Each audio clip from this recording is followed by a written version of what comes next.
उस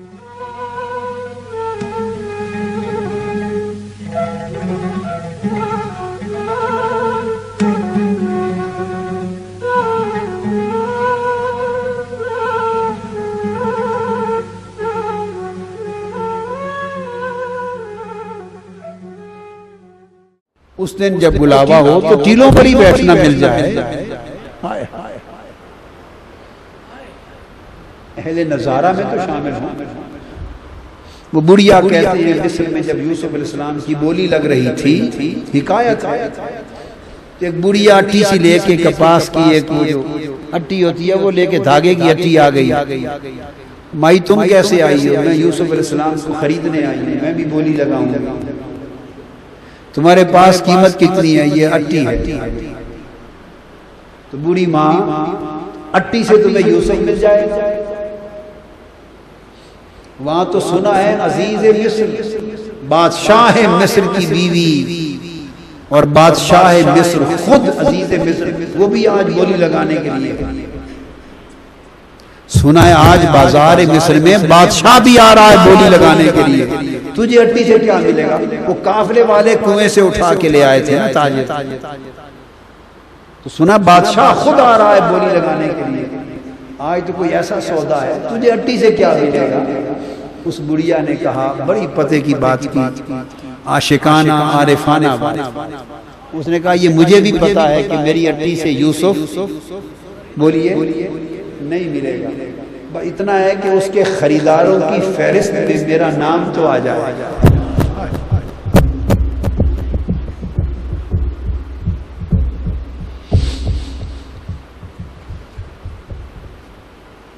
उसके खरीदारों की फहरिस्त में मेरा नाम तो आ जाएगा। बस मैं उस फहरिस्त में नाम लिखवाने आई।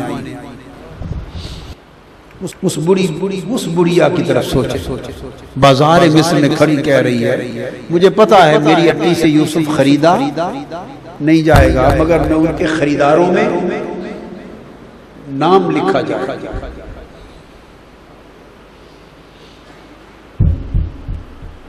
हमारा एक मिशन है, हम एक नौकरी करते।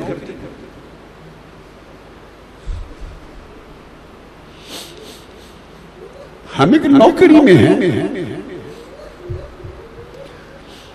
अल्लाह का शुक्र अदा करो, मालिकों ने आपको नौकरी दे रखी है, इस नौकरी को बर्बाद क्यों करते? इतनी बड़ी नेमत इसको हाथ से क्यों जाने देते हो? कितना बदबख्त होगा वो नौकर जिसे मालिक नौकरी दे और वो नौकरी में रहकर बेवफाई करे।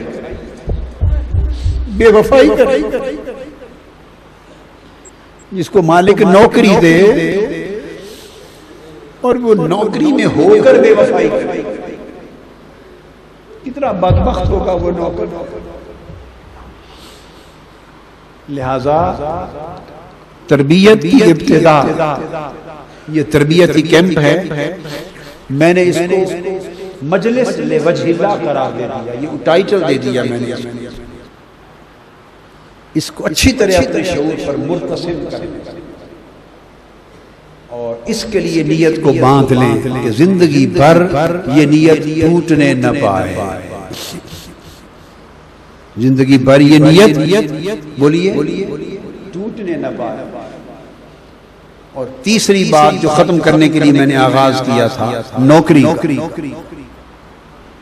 एक पूरी आना जाना बैठना सुनना डिस्कस करना, ये सब कुछ सारी खिदमत ले वजहिल्लाह, बोलिए सारे हज़र, सब सफर, सब मेहनतें क्या ले वजहिल्लाह, बोलिए ले वजहिल्लाह।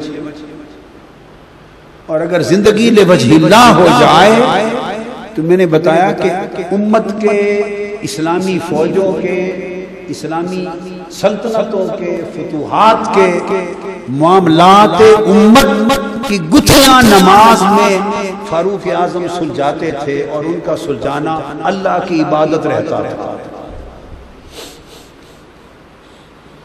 अगर उनके नमाज में मसाइल का हल होना अगर इसको अल्लाह की इबादत इबादत तसव्वुर न करें तो उनकी नमाज तो फिर नमाज ही न रही, वो तो अर्श से फर्श पे गिर पड़ी, वो तो अर्श से फर्श पे गिर पड़ी। वो तो फौज और सल्तनत के और मामलात ही सोचते हैं, अल्लाह की तो सोचते नहीं।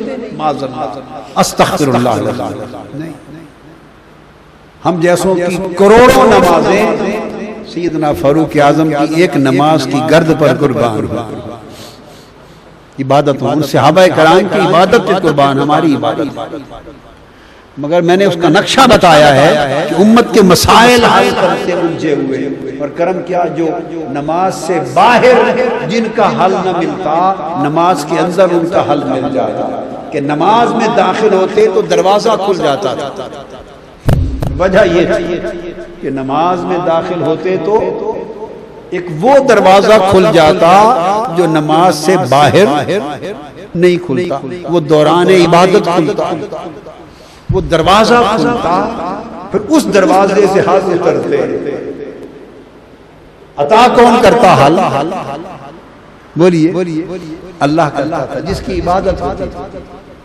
तो ये दुनियादारी नहीं थी, उनका ख्याल गोया दुनिया में नहीं था। मसाइल उम्मत के इस दुनिया में हल करते नमाज में, मगर ये हल करना उनका ख्याल और ध्यान दुनिया में नहीं था। वो हल भी करते इस जमीन पर और रहते भी फौकल अर्श, रहते भी फौकल अर्श। वजह क्या थी? वो फना लिवजहिल्लाह, वो लिवजहिल्लाह, ये जो इखलास है, खालिसियत है और मुखलसियत है, लिवजहिल्लाहियत है, वो उसके अंदर फना थे, उस मुकाम पर थे कि फिर वो जहां रहे जो कुछ करे, जहां रहे जो कुछ करे। उनका नुज़ूल नहीं होता था उस जगह से, उतरते नहीं थे, वो वहीं रहते। उनकी जमीन आसमान था, उनका फर्श ही अर्श था। तो लिवजहिल्लाह को इतना पुख्ता करे, ये एक वजीफा दिया है मैंने आपको। अब मैंने आपको बहुत तरीके बताए, इसको पुख्ता करें, मेहनत करें, पुख्ता करें, जमा लें। उठना बैठना, चलना फिरना, खाना पीना, सब कुछ लिवजहिल्लाह। मजलिस में आना, मीटिंग करना, तंजीम बनाना, काम करना, रात दिन भागना दौड़ना, सब कुछ। बोलिए, ऊंचा बोलिए, पीछे तक बोलिए, लिवजहिल्लाह। ऐसा अल्लाह का जब लफ्ज बोले इश्क के साथ बोले, लिवजहिल्लाह। आंखें बंद करके कहें, ऊंचा कहें, क्या? फिर कहें लिवजहिल्लाह। बोला जुबानों से कहलवाना मेरा काम था, इनके दिलों को ऐसा बना देना तेरा काम, तेरे सपुर्द है।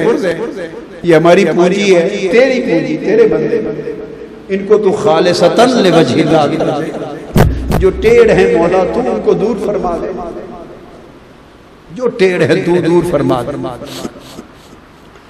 आज इस मजलिस के इफ्तिताह से पूरी जिंदगी के लिए एक नए चैप्टर का आगाज करने के बाद की आज के बाद जिंदगी लिवजहिल्लाह हो गई। क्या हो गई? लिवजहिल्लाह। और लिवजहिल्लाह तो पहले भी थे, मगर आज इसका ध्यान और नीयत बंधवा दी। अव्वल दिन से थे, मगर आज मैंने ये समझाया कि अब आपने दूसरा स्टेप इसकी नीयत को बांध लिया, शऊर पे ले आए इसको, लाशऊर से शऊर तक लिवजहिल्लाह की नीयत छा गई और फिर इस नीयत को बांध लिया।